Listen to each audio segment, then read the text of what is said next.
गृह मंत्री जी, एएनआई के साथ बात करने के लिए धन्यवाद। नए विधेयक आप इंट्रोड्यूस कर रहे हैं, आपने जेपीसी में भी भेजा है। 30 दिनों से ज़्यादा अगर कोई इलेक्टेड रिप्रेजेंटेटिव हिरासत में जाता है और उसे पद से हटाया जाएगा। आपने कहा कि क्लॉज ज़रूर गंभीर होने चाहिए, लेकिन इनोसेंट अंटिल प्रोवन गिल्टी, क्या इस सिद्धांत को ये उलट नहीं जाता इससे?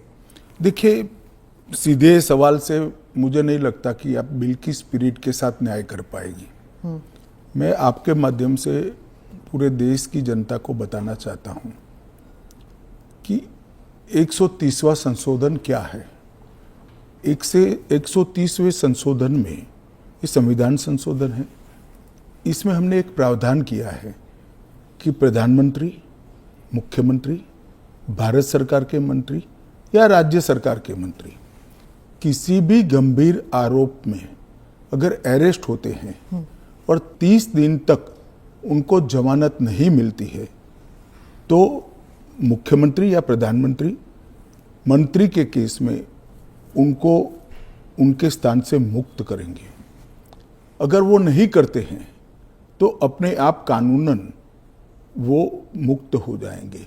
ये प्रावधान 130वें संवैधानिक संशोधन में हमने किया है।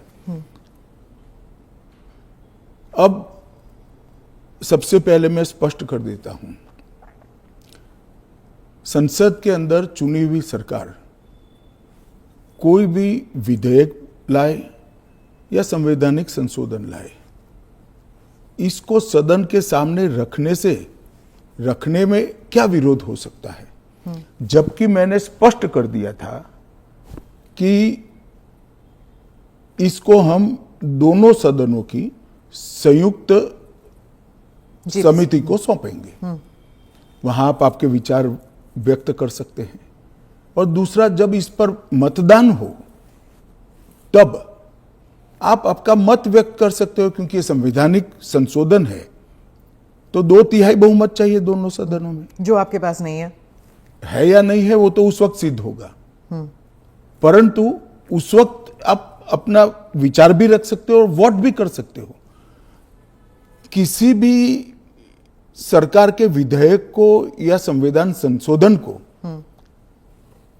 सदन में पेश न होने देना और इस तरह का व्यवहार करना, ये क्या लोकतंत्र में उचित है? क्या देश की पार्लियामेंट के दोनों सदन बहस के लिए है या शोरगुल और हल्ले के लिए है? मुद्दे का विरोध हमने भी देखा है, हमने भी करा है, परंतु बिल को पेश न होने देने की एक प्रकार की मानसिकता मैं नहीं मानता हूं कि ये लोकतांत्रिक है, और विपक्ष को देश की जनता के सामने इसका जवाब देना पड़ेगा। उनका जो मैनर ऑफ प्रोटेस्ट है उसके बारे में मैं बाद में पूछूंगी, लेकिन ये जो गंभीर आरोपों का जो दायरा है, क्या आप स्पष्ट कर सकते हैं कि गंभीर आरोप क्या है? स्पष्ट कर सकती है क्या? हाँ, तो वही मैं आपसे तो जरा पूछिए आरोप। तो क्या आरोप हो सकते हैं? कैपिटल मतलब मर्डर, रेप, ऐसे वाले जो नहीं, पहले विपक्ष का इस बिल में विरोध क्या है वो तत्वतः आप बता सकती है क्या? इसका मूल विरोध का कारण जो विपक्ष ने मीडिया को समझाया होगा, हाँ, वो आप हमें बताइए। तो वो तो कह रहे हैं कि आप इस बिल के जरिए आप जो इलेक्टेड रिप्रेजेंटेटिव है, जिनके पास मैंडेट है और जिनका जनाधार से कनेक्शन है, आप उसको उलट रहे हैं और आप 30 डेज में आप बेल नहीं मिलेगा तो वो हट जाएंगे। और ये तो it is like political suicide या पॉलिटिकल मर्डर। देखिए, इस देश में आज एनडीए के मुख्यमंत्रियों की संख्या ज्यादा है। प्रधानमंत्री भी एनडीए के हैं, श्री नरेंद्र मोदी प्रधानमंत्री। तो ये बिल सिर्फ विपक्ष के लिए क्वेश्चन खड़ा नहीं करता, हमारे मुख्यमंत्रियों के लिए भी क्वेश्चन खड़ा करता है। मैंने जो सुना वो कह रहे कि आपके लोगों के सामने एफआईआर नहीं होती है। ये जनता को गुमराह करे। उनको मालूम है कि किसी भी व्यक्ति के खिलाफ आरोप है तो आप पब्लिक इंटरेस्ट लिटिगेशन के माध्यम से कोर्ट के सामने जा सकते हैं। कोर्ट ऑर्डर करेगी कि इनके खिलाफ एफआईआर करो। अगर ज्यादा ही गंभीर मामले हैं तो कोर्ट मॉनिटर भी करती है। इसमें पक्ष विपक्ष कहां आता है? ये एक सेकंड, मेरी बात पूरी नहीं हुई है। इसमें पक्ष विपक्ष नहीं आता है। और दूसरी बात, इसमें 30 दिन तक जमानत का प्रावधान किया गया है। अगर फर्जी टाइप का केस है तो देश की हाई कोर्ट और सुप्रीम कोर्ट आंख मूंद कर नहीं बैठे हैं। किसी भी केस में हाई कोर्ट और सुप्रीम कोर्ट को जमानत देने का अधिकार है। अगर जमानत नहीं मिलती है तो आपको पद छोड़ना पड़ेगा। मैं एएनआई के माध्यम से देश की जनता को और पूरे विपक्ष को भी पूछना चाहता हूं, क्या कोई मुख्यमंत्री, कोई प्रधानमंत्री या कोई मंत्री जेल में रहकर सरकार चला सकता है क्या? इस देश के लोकतंत्र के लिए शोभा रूप है क्या? और अगर 30 दिन के बाद जमानत मिल जाती है तो वो फिर से शपथ ले सकते हैं। हम multi party parliamentary democratic system में है। जब आपके पास सदन में बहुमत होता है, एक मुख्यमंत्री को किसी भी कारणसर जेल में जाना पड़ा, 30 दिन तक जमानत नहीं हुई, तो अब वो पदमुक्त हो जाएंगे, परंतु उनका बहुमत तो बना रहेगा। जैसे ही मुक्त होंगे वो फिर से मुख्यमंत्री बन सकते हैं। ये जो गंभीर आरोप होते हैं इन लोगों के खिलाफ, वो उनको साबित करने के लिए या उनसे छुटकारा पाने के लिए इतना वक्त लग जाता है। आप जैसे जो डेमोक्रेसीज हैं, बाकी डेमोक्रेसीज हैं, वहाँ पे क्या होता है कि वो हट जाते हैं और फिर वापस आते हैं। यहाँ पे तो जेल में डाल देते हैं। देखिए, जेल में डालने का जो प्रावधान है वो एनडीए सरकार ने नहीं बनाया है, वो सालों से यहाँ चल रहा है। दूसरी बात कि ये जो आपने कहा कि गंभीर आरोप की व्याख्या क्या होगी, तो उसमें हमने व्याख्या कर दी है कि 5 साल से ज्यादा सजा का जहां प्रावधान है वहां पर उनको पद छोड़ना पड़ेगा। कोई छुटपुट आरोप के लिए पद नहीं छोड़ना है, मगर जिन पर करप्शन के आरोप है या 5 साल से ज्यादा सजा के आरोप है, ऐसे मंत्री, मुख्यमंत्री या प्रधानमंत्री जेल में बैठकर सरकार चलाए, ये कितना उचित है? पर दोष के ऊपर कैसे कर सकते हैं? पहले दो मैं आपको सिद्धि तो हो जाए ना। मैं आपको बताना चाहता हूं, आज भी भारत के जन प्रतिनिधित्व कानून जो है उसके अंदर प्रावधान है कि किसी भी चुने हुए प्रतिनिधि को 2 साल या इससे अधिक समय के लिए सजा होता है तो वो अपने स्थान से मुक्त हो जाएंगे सांसद के रूप में। अब उस पर हाई कोर्ट की अपील बाकी है, इस पर सुप्रीम कोर्ट की अपील बाकी है, मगर एक मॉरल ग्राउंड तय करने के लिए कानून आजादी मिली तब से बना है। इस पर भी आर्गुमेंट होता है कि भाई वो हाई कोर्ट से छूट जाएंगे, वो सुप्रीम कोर्ट से छूट जाएंगे, क्योंकि अपील फाइनल नहीं हुई है। तो जैसे ही छूटते हैं उनकी सदस्यता रिवाइव हो जाती है। कई सारे लोगों की सदस्यता समाप्त हो गई और तुरंत रिवाइव भी हुई, ऊपर से सजा का स्टे मिलने के बाद। पर इस दौरान उनका राजनीतिक कुछ नहीं होता है ना सर। सत्येंद्र जैन का देख लीजिए, उनके 4 साल कौन लौटाएगा? उनकी जो पॉलिटिकल लाइफ है वो तो खत्म हो गई ना। नहीं, मगर 4 साल तक उनको जमानत नहीं मिला, केस अभी चालू है। हाँ, तो पर उसके बाद सीबीआई का जो रिपोर्ट है वो कोर्ट ने एक्सेप्ट कर लिया ना। आप भयंकर भ्रांति में हो। जिस एफआईआर में वो 4 साल जेल में रहे, वो एफआईआर में क्लोजर रिपोर्ट नहीं भरी गई है। क्लोजर रिपोर्ट 2022 के केस में भरी गई। जिन 4 केसों में वो जेल में गए थे और लंबे समय तक रहे, वो 4 केसों में सीबीआई ने चार्जशीट किया है और वो ट्रायल फेस कर रहे हैं। मगर आप पार्टी के प्रोपेगेंडा का आप शिकार हो। सत्येंद्र जैन जी को जिस केसों में लंबा समय जेल में रहना पड़ा, वो सारे के सारे केसों में चार्जशीट हुआ है और वो ट्रायल फेस कर रहे हैं। और अरविंद केजरीवाल जो थे, उनका भी ऐसे ही हुआ था, बेल मिला और फिर उसके बाद वो वापस आ गए। क्या यही होने वाला है हर नॉन बीजेपी चीफ मिनिस्टर के साथ? तो आप मुझे एक बात का सवाल जवाब दीजिए। नॉन बीजेपी बीजेपी छोड़ दीजिए, दोनों के लिए समान कानून है, परंतु किसी ने भी जेल से सरकार चलानी चाहिए क्या? आजादी से अब तक कई सारे नेता जेल में गए, कई सारे मुख्यमंत्री भी गए, मंत्री भी गए, और सबने इस्तीफा देकर जेल में गए। अभी अभी एक ट्रेंड शुरू हुआ कि जेल में जाने के बाद भी इस्तीफा नहीं देना। ढेर सारे ऐसे लोग हैं जिन्होंने इस्तीफा दिया।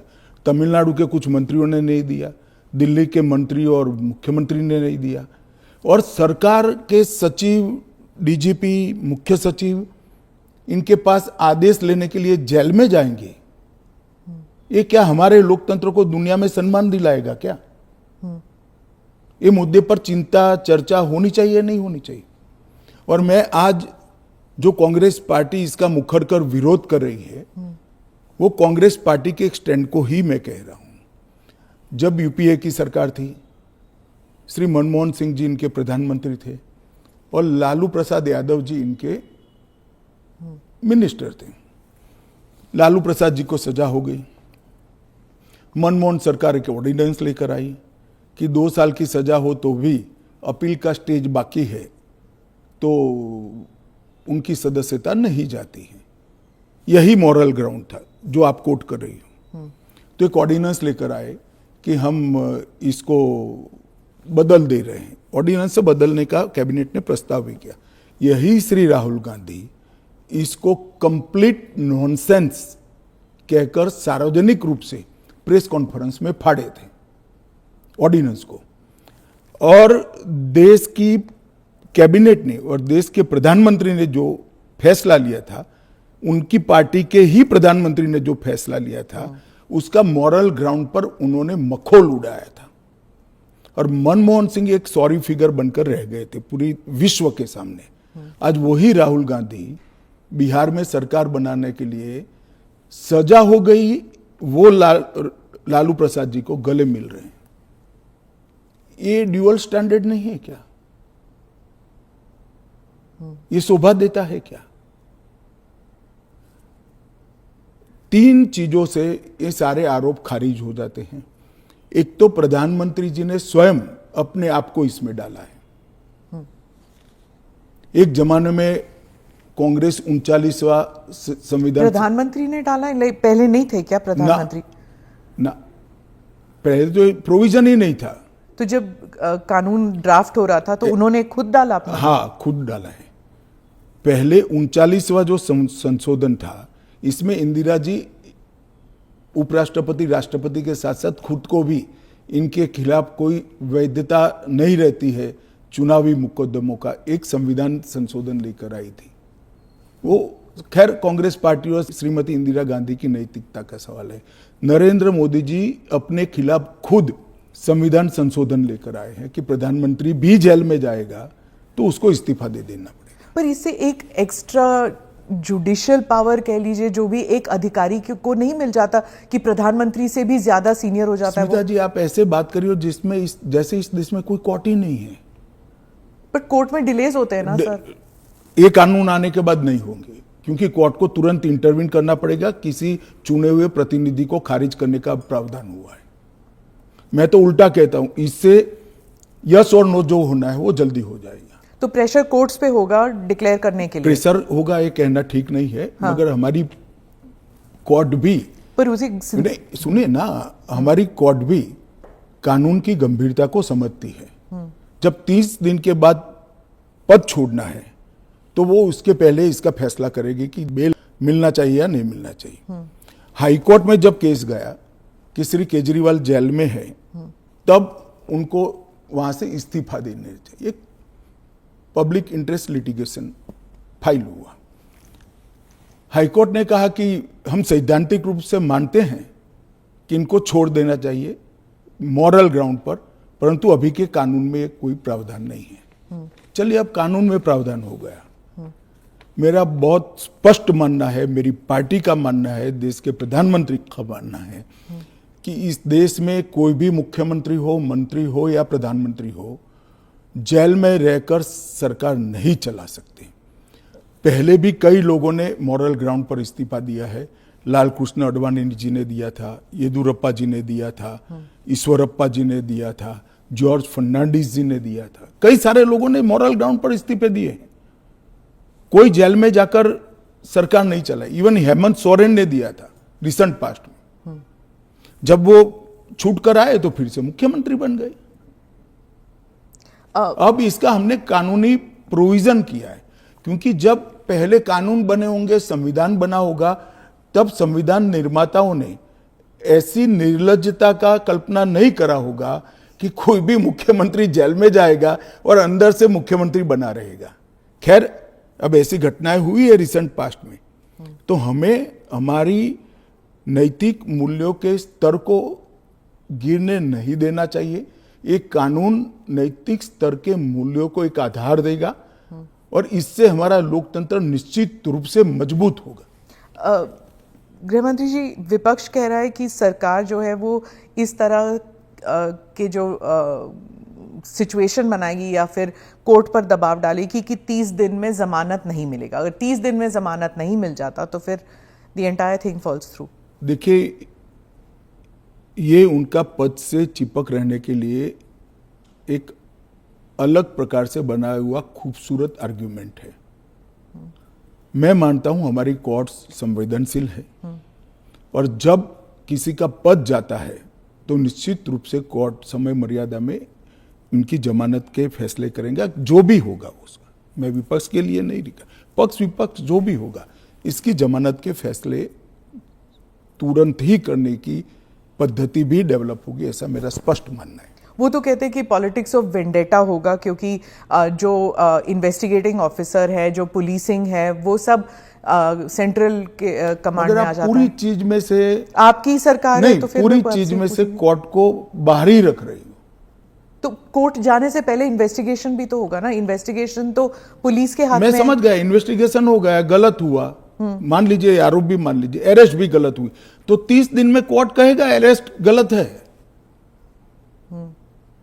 और वेंडेटा की बात कांग्रेस पार्टी कर रही है, इनको शोभा नहीं देता जी।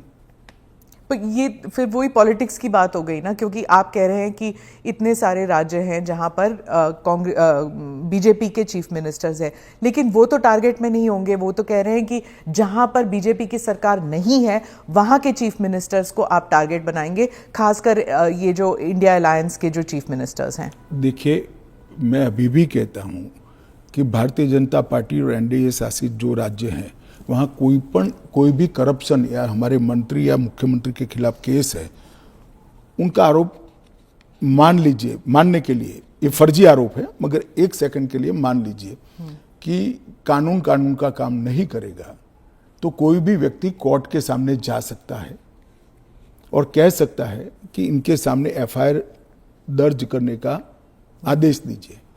और जब उनकी सरकार थी और वो ऐसा करते थे, तब बहुत सारी जांच कोर्ट के आदेशों से शुरू हुई है। यूपीए 2 में कम से कम 12 केस में गिना सकता हूं जहां कोर्ट के ऑर्डर से सीबीआई की जांच हुई है और सारे लोग फंसे हैं।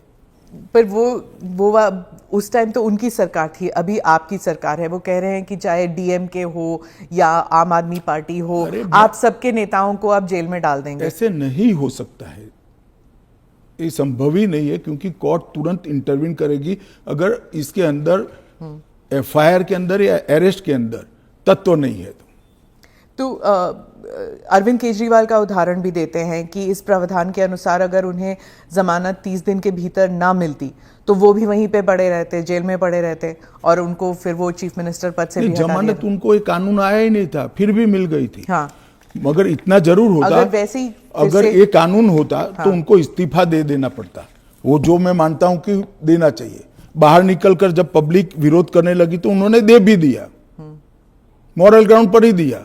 अब कानूनन देना पड़ेगा, इतनी ही बात है। तो चुनाव फेस करने के पहले उन्होंने मॉरल ग्राउंड पर इस्तीफा देकर आतिशी जी को दिल्ली की मुख्यमंत्री, क्योंकि जैसे ही घूमने लगे पब्लिक ने सवाल करे। आपने कहा कि आप जीपीसी में भेजने वाले हैं, लेकिन ऑपोजिशन जो कह रहे हैं, जैसे टीएमसी जो फोर फ्रंट पे है ऑपोजिशन में इस मामले में, वो कह रहे हैं कि वो जेपीसी का हिस्सा बनेंगे ही नहीं, वो बॉयकॉट कर देंगे। फिर क्या होगा?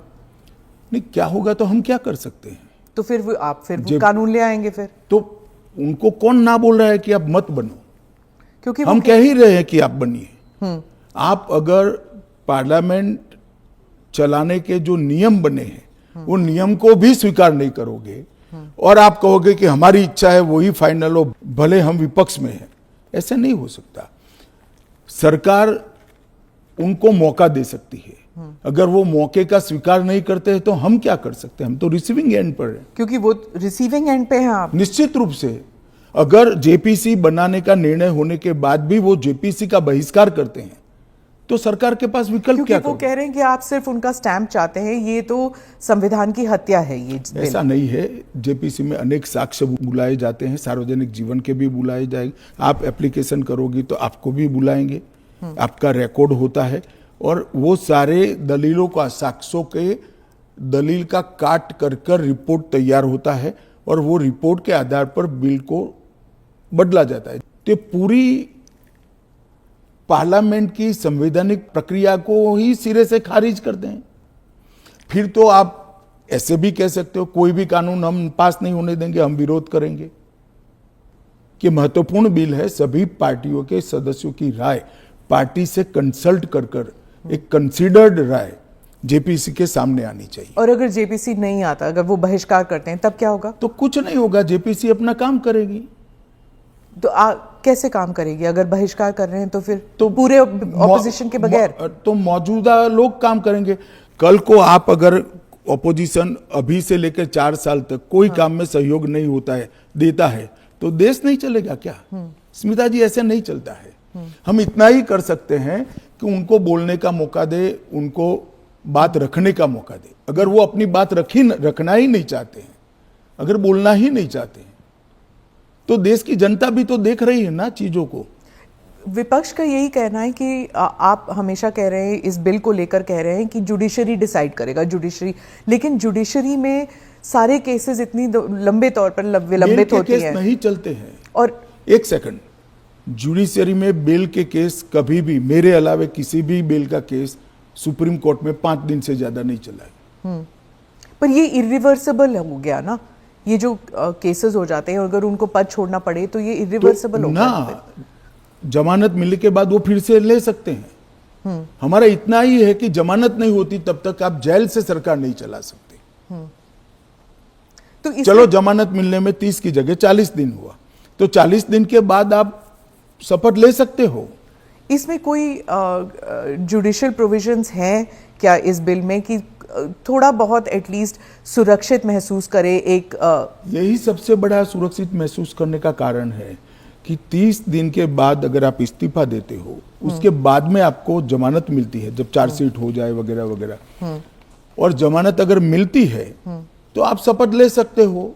इससे असुरक्षित होने का कोई भाव रखने का कारण के नजरिए में आप ऑलरेडी गिल्टी साबित हो गए ना। अगर आपको इस्तीफा देना है, फिर से इलेक्शन लड़ना है, ऐसा है। इसके पहले कितने स्टेज आते हैं पहले आप जान लीजिए। सबसे पहले एफआईआर होती है, और सीबीआई है तो पीई होती है, प्रिलिमिनरी इंक्वायरी होती है। एफआईआर होती, एफआईआर पर आप स्टे ले सकते हो। हाँ। उसके बाद में आपकी पूछताछ होती है, इस पर भी स्टे ले सकते हो। इसके बाद में आपका समन निकलता है, उसके बारे में भी आप स्टे ले सकते हो, और अरेस्ट पर भी स्टे लेते हो, और अरेस्ट होती है तो फिर जमानत के लिए अप्लाई भी कर सकते हो। ये 5 स्टेज आते हैं, रातों रात कुछ नहीं होता। मगर करप्शन में अगर आकंठ आप डूबे हुए हैं तो फिर तो अरेस्ट भी होगी, जेल में भी जाना पड़ेगा, इस्तीफा भी देना पड़ेगा। फिर भी अगर बाद में जमानत होती है तो आप फिर से शपथ ले लो भाई। मगर एक बात आप मुझे ये बताइए, क्या एज अ सीनियर जर्नलिस्ट आप इस चीज को ठीक मानती है? क्योंकि अभी तो नरेंद्र मोदी जी है तो ऐसा सवाल ही नहीं है, परंतु कभी भी देश का प्रधानमंत्री जेल में जाए तो जेल से देश का प्रधानमंत्री सरकार चलाए, वो ठीक मानती है क्या आप? देश का मुख्यमंत्री जेल में रहकर सरकार चलाए, वो ठीक मानते हैं क्या आप? क्या इस देश में ऐसी मान्यता है कि जो व्यक्ति पद पर बैठा है इसके अलावा देश चलेगा ही नहीं? भाई, आपके दल का बहुमत है, आपके दल का कोई अलग व्यक्ति आकर शासन चलाएगा। जब आपका बेल हो जाए आप जरूर चले जाइए वहां पर। मगर हमने कोई एक लेवल रखना है। फिर तो 2 साल के बाद सदस्यता भी क्यों जानी है? क्योंकि ऊपर अपील का अधिकार है, वो निर्दोष छूट सकते हैं। क्यों जानी चाहिए 2 साल? और वो कांग्रेस के समय में प्रावधान हुआ है कि अगर 2 साल से ज्यादा सेशन कोर्ट्स में जेल होती है, 2 साल से ज्यादा समय के लिए कैद का ऑर्डर होता है, तो आपकी सदस्यता अपने आप समाप्त हो जाती है। गृहमंत्री जी, मॉनसून सेशन में हमने देखा कि विपक्ष ने आप पर भी आरोप किया कि आप भी जेल गए थे, आप पे भी आरोप हुआ था। तो जब उन्होंने ऐसा कहा, आपने कहा कि मुझे नैतिकता के बारे में कांग्रेस से नहीं सीखना, उस बारे में आप बताएंगे हमें कुछ? जरूर बताऊंगा। मैंने इसलिए कहा था कि मेरे पे आरोप लगा और जैसे ही मुझे समन आया, अरेस्ट छोड़ दीजिए, सीबीआई ने मुझे समन किया, मैंने दूसरे ही दिन इस्तीफा दे दिया था। अरेस्ट तो मेरी बाद में हुई। जैसे ही सीबीआई ने मुझे समन किया था, मैंने दूसरे ही दिन इस्तीफा दिया था और केस चला और केस में जजमेंट भी आया कि ये पॉलिटिकल वेंडेटे का केस था और मैं पूर्णतया निर्दोष हूं। पर वो तो बाद में आया एक था सेकंड, 2016। एक सेकंड सुनिए ना। हाँ। एक सेकंड, वो जजमेंट बाद में आया। बेल मेरी पहले हो गई थी, बेल मेरी पहले हो गई थी और वो जजमेंट ऐसा आया कि कंप्लीटली पॉलिटिकल वेंडेटा के केस है, कहीं पर दूर दूर तक मेरा इस केस में इन्वॉल्वमेंट नहीं है और मुझे शंका के आधार पर बरी नहीं किया गया था। मेरे सामने के केस को खारिज किया गया था और मुझे बेल मिल गया था 96वें दिन पर। फिर भी मैंने फिर से शपथ लेकर गृह मंत्री नहीं बना था। इतना ही नहीं, जब तक मैं कंप्लीटली मेरे सामने के सारे आरोप क्वाश नहीं हुए, तब तक मैंने किसी भी संवैधानिक पद पर शपथ नहीं ली थी। तो मुझे क्या विपक्ष नैतिकता के पाठ पढ़ाता है? इन लोगों ने इंदिरा जी के समय में प्रयास किया कि प्रधानमंत्री को शील्ड किया जाए और आज भी ये प्रयास कर रहे हैं कि अगर कभी जेल में जाना पड़े तो हम आराम से जेल से सरकार बनाएंगे, जेल को सीएम हाउस पीएम हाउस बनाएंगे और वहां जाकर डीजीपी जेल से ऑर्डर लेंगे, चीफ सेक्रेटरी जेल से ऑर्डर लेंगे, भारत सरकार के कैबिनेट सेक्रेटरी जेल से ऑर्डर लेंगे, भारत सरकार के गृह सचिव जेल से ऑर्डर लेंगे। इस तरह से देश चलेगा।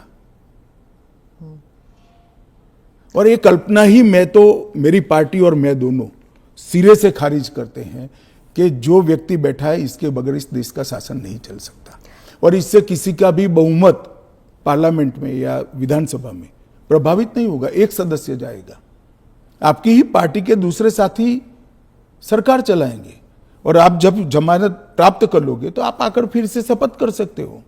इसमें आपत्ति क्या है?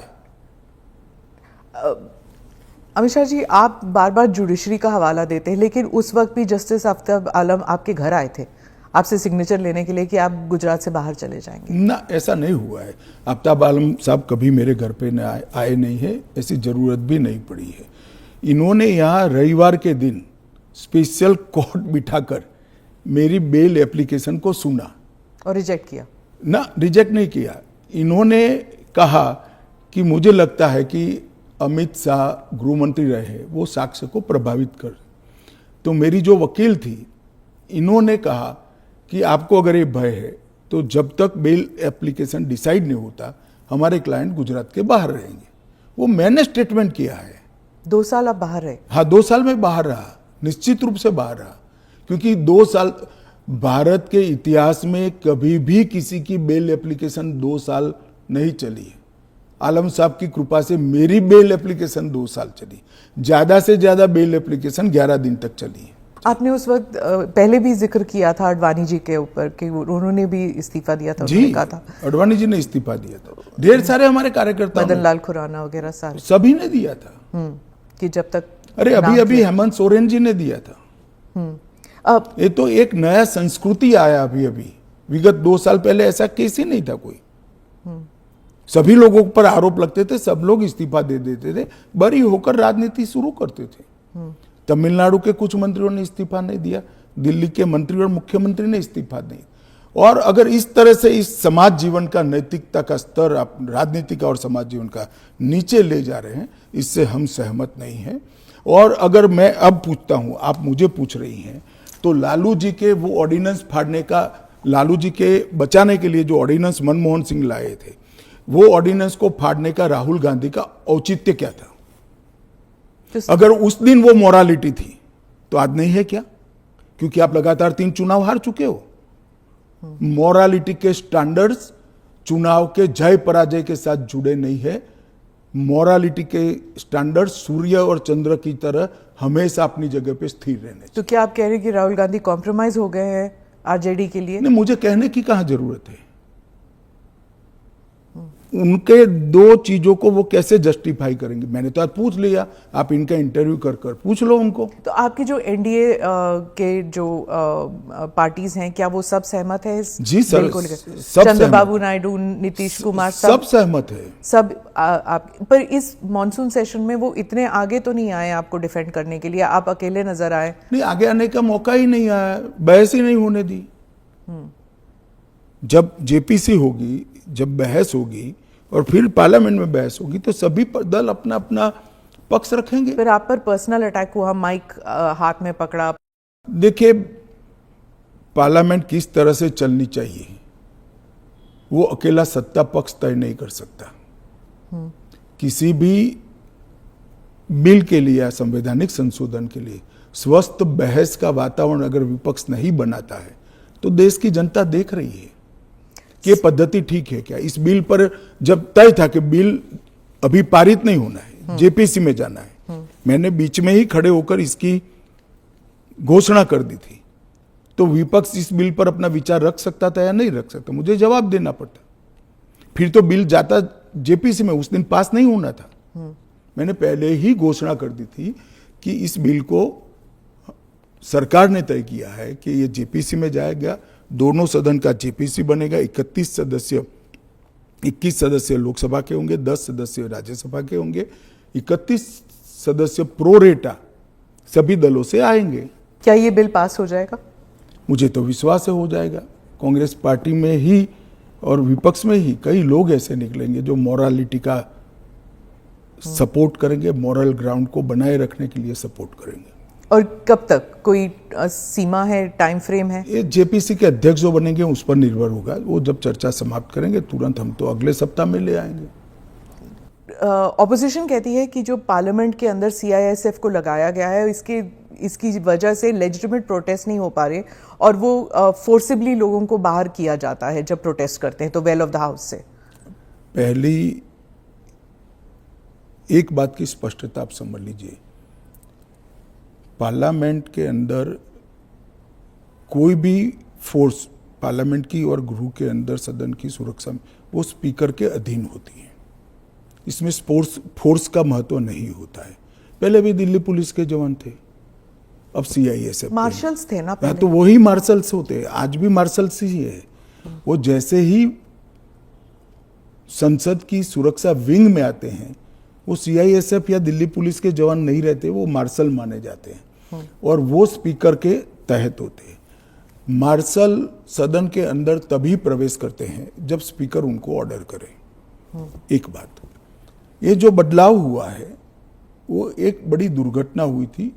कुछ वामपंथी लोगों ने संसद के अंदर स्प्रे किया था, कलर स्प्रे किया था। उस वक्त लोकसभा स्पीकर ने एक कमेटी बनाई और वो कमेटी में गृह सचिव भी थे, लोकसभा के सेक्रेटरी जनरल थे, राज्यसभा के सेक्रेटरी जनरल थे और कई लोग थे। उन्होंने मिलकर ये तय किया कि किसी ने किसी एक सीएपीएफ ने स्पेशल संसद की सुरक्षा के लिए ट्रेनिंग किया हुआ एक दस्ता बनाया जाए, जो दस्ता संसद सभ्यों की गरिमा, पार्लियामेंट्री प्रोसीडिंग की गरिमा और संसद की सुरक्षा तीनों का समायोजन कर काम कर पाए। और तब यह तय हुआ कि सीआईएसएफ के अंदर पार्लियामेंट की सुरक्षा के लिए एक स्पेशल दस्ता बनाया जाएगा। जो पहले दिल्ली पुलिस के लोग मार्शल के रूप में आते थे, उसी तरह से मार्शल के रूप में सभापति और स्पीकर के अंतर्गत काम करेंगे। पर ये एक सेकंड, वो संसद की बाहरी सुरक्षा को भी सुनिश्चित करते हैं और आंतरिक मार्शल का काम भी वो करते हैं, क्योंकि संसद के अंदर हथियार ले जाने की अनुमति किसी भी सुरक्षा कर्मी को नहीं है। पर ये पैरामिलिट्री हो जाता है ना ट्रेनिंग उनकी। दिल्ली पुलिस क्या होता है? वो भी पुलिस होता है, वो भी मेरे ही अंडर आता है। इनको बहाना चाहिए और वो एक प्रकार की भ्रांति जनता में खड़ी करना चाहते हैं, मगर वो निश्चित रूप से सफल नहीं होंगे, क्योंकि जनता से सीधा इंटरेक्शन उनसे कई गुना ज्यादा हमारा है। हम जनता से बात करते हैं, ऐसे ही आकर यहां नहीं बैठ गए हैं। मगर 3 चुनाव हारने के बाद मुझे लगता है फ्रस्ट्रेशन का जो लेवल है, वो सामान्य विचार विवेक जो होता है वो गवा बैठा है। पर वो राहुल गांधी कहते हैं कि लोगों के बीच तो वो जाते हैं, ट्रक ड्राइवर के बीच जाते हैं, खेतों में वो चाह रहे हैं, आप लोग तो नहीं जाते हैं। ऐसा है कि मैनेज कर कार्यक्रम करना और जनसंपर्क करना, दोनों के बीच में बड़ा फर्क है। जब बिल्स की बात हो रही है और पारदर्शिता की बात हो रही है, तो मैं वाइस प्रेसिडेंट इलेक्शन पर आऊंगी, पर उससे पहले पूछूंगी कि धनखड़ साहब के साथ क्या हुआ था। उन्होंने आपने प्रेशर डाला था उन पर रेजिग्नेशन के लिए? नहीं, मुझे लगता है ANI ने रिसर्च विंग बंद कर दिया है। धनखड़ साहब का इस्तीफे का पत्र स्वयं स्पष्ट है। इन्होंने अपने आरोग्य का हवाला देते हुए इस्तीफा दिया है, स्वास्थ्य का हवाला देते हुए, और उन्होंने सरकार के मंत्री, प्रधानमंत्री और सभी सदस्यों का हृदय से उनके अच्छे कार्यकाल के लिए धन्यवाद किया है। फिर विपक्ष और सभी पूछ रहे, मीडिया भी पूछ रही है कि वो है कहाँ, हाउस अरेस्ट पे है कि ऐसा क्या? है कि सच और झूठ की व्याख्या आपने शायद विपक्ष क्या कहता है इसको बना ली। पर काफी सारे बैकग्राउंड इंफॉर्मेशन तो बाहर निकल रहा था ना कि वो कुछ ट्राई कर रहे थे। ये भी बात निकल रही है कि शायद कू कर रहे थे। कौन? धनखड़ जी? नहीं, ऐसी कोई बात नहीं है जी। इसमें बात का बतंकड़ नहीं बनाना चाहिए। धनखड़ जी संवैधानिक पद पर बैठे, अपने कार्यकाल में उन्होंने संविधान के हिसाब से अच्छा काम किया जी। इनकी निजी स्वास्थ्य की समस्या के कारण इन्होंने इस्तीफा दिया है। हाँ। इसको ज्यादा खींच कर कुछ ढूंढने का प्रयास नहीं करना चाहिए। देखिए, देश में बहुत सारी पॉजिटिव स्टोरीज हैं, हमेशा इस तरह की स्टोरी के पीछे नहीं लगना चाहिए। जो NDA के जो वाइस प्रेसिडेंट कैंडिडेट है, कहा जाता है कि आपने उन्हें इसलिए पिक किया क्योंकि बीजेपी जो है अब तमिलनाडु में अपना खाता खोलना चाहती है, इसलिए? नहीं, ऐसा नहीं है। हम पहले भी तमिलनाडु में साथियों के साथ चुनाव लड़े हैं, हमारी यहाँ बहुत सारी सीटें भी आई है, ऐसा नहीं है। कहीं से भी पिक करोगे तो ऐसे कारण बनाकर पूछा जाएगा। उपराष्ट्रपति का प्रत्याशी दक्षिण से आना इसलिए स्वाभाविक है क्योंकि पूर्व से राष्ट्रपति थी, पश्चिम और उत्तर से प्रधानमंत्री जी थे, तो दक्षिण से आना बड़ा स्वाभाविक है। अब आए हैं, इसको इस दृष्टि से नहीं देखना चाहिए। श्री राधाकृष्णन जिनका बहुत लंबा राजनीतिक जीवन रहा है, वो 2 बार संसद के सदस्य रहे, हमारी पार्टी के अध्यक्ष रहे, झारखंड के गवर्नर रहे, तेलंगाना के गवर्नर रहे, पांडिचेरी के गवर्नर रहे, मुंबई के गवर्नर रहे, और सार्वजनिक जीवन में एक साफ सुथरा उनका जीवन है और एक बेहद मैच्योर राजनीतिज्ञ है। तो कई सारे एक्सपर्ट्स कह रहे हैं कि उनका चुनाव ये भी है कि वो आरएसएस के साथ उनका कनेक्शन है, इसीलिए ये तो ढेर सारे लोग, प्रधानमंत्री जी स्वयं का आरएसएस के साथ कनेक्शन है। धनखड़ जी का नहीं। अरे सुनिए ना, मेरा भी है। तो हम लोगों का चयन देश ने इसलिए किया है कि हम आरएसएस से, आरएसएस के साथ कनेक्शन होना कोई माइनस पॉइंट है क्या? आप बताइए। जरा भी नहीं है। अटल बिहारी वाजपेयी जी भी आरएसएस से कनेक्टेड थे, श्री अडवाणी जी भी आरएसएस से कनेक्टेड थे, मोदी जी भी है, मैं भी हूं, राधाकृष्णन जी भी है। और जो इंडिया अलायंस के जो कैंडिडेट है, उनके बारे में आपने कहा कि उन्होंने एक समय था जब उन्होंने मेरे कहने से क्या होता है, वो तो सुप्रीम कोर्ट का रिकॉर्ड है।